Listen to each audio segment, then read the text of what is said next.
Bumubuo po tayo ng update sa pagbagsak ng helicopter sa Nueva Ecija. Mga kapanayan po natin sa linya ng telepono si Ginoong Eric Apolonio, ang tagapagsalita po ng Civil Aviation Authority of the Philippines. Magandang gabi po, Sir Eric.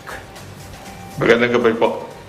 Sir Eric, kamusta na po ba yung investigasyon dito po sa nangyaring helicopter crash dito sa Nueva Ecija? Yes, tuloy-tuloy yung investigasyon at yung ating mga aircraft accident investigators ay nandun sa crash site at tinitingnan kung ano yung makikita nilang piece of evidence.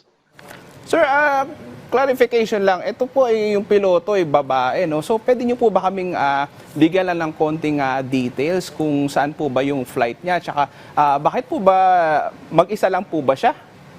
Ano nangyari ito? No, actually po galing ito ng base sa Manila at pumunta ng Baguio. May inihatid na isang pasahero doon at nakalis ho ito ng Baguio ng around 11:51 a.m. Pabalik na ho ito sa Manila but kailangan ho mag-refuel doon sa Binalonan Airport at kulang na yung kanyang aviation fuel. Unfortunately, nangyari nga yung insidente, nagkaroon ng crash doon sa Nueva Ecija. Sir, ano po kayo posibleng naging diferensya ng helicopter? May nakikita na po ba kayong ganitong dahilan? Wala pa po tayong official report kasi manggagaling ang resulta niyan do sa ating mga accident investigators. But hindi naman ho kasi ganong kabilis makakakuha ng impormasyon kasi marami ho yung pag-aaralan. Yung una, yung weather factor, yung engine, yung record ng piloto, at yung mismong aircraft.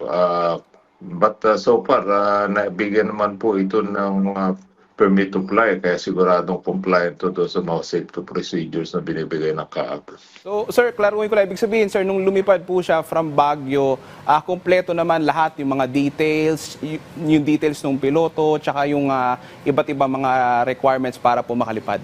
Wala naman po naging problema sa ganun. Tama po, drop off lang ho yung pasahero at bumalik na yung piloto. Sir, kamusta naman po yung yung fatality? Nakuha na pa ng pamilya yung kanyang labi? Well, ano po ito pagkakalam ko na claim na ang body, no?